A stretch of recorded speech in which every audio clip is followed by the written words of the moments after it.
Most of those students are going to regular classrooms, having regular general ed teachers, but they just need accommodations to help work through the materials. That may be extended time on tests, having multiple choice tests instead of having 4 choices, and you have 3 choices, having word banks, having books on tape.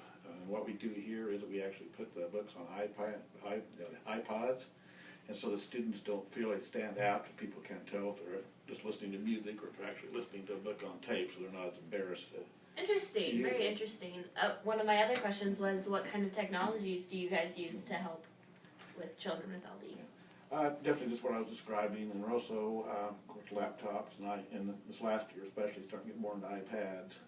And the iPads especially are so intuitive that even our really low functional students can pick up really quick on a lot of the apps and stuff on the iPads. Yeah, what kind of apps do you use on that? We use stuff, for example, out in the job sites. We can take an iPad right away and take pictures of different procedures and things that need to go on, so the student can see it in their actual setting instead of having like makeup cartoon cards or generic stuff. So you can have instant feedback that way.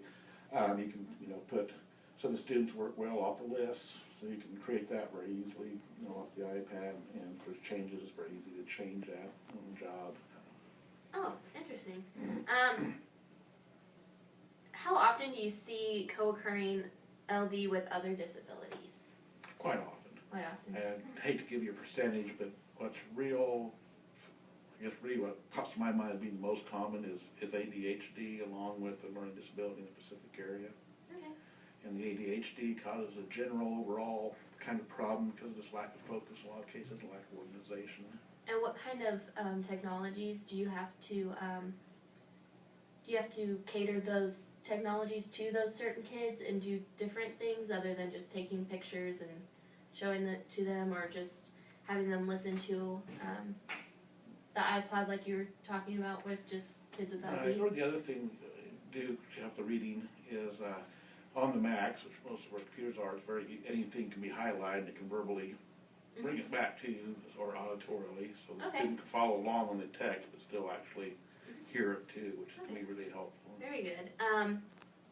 Is there anything an SLP or teacher can do so that the student will become more socially accepted or sociable? Sure. With the SLP, for example, is just, it's not unusual for them to spend time just on social interaction, basically trying to have eye contact, if that's a problem, which is a lot of times, especially with lower functioning kids.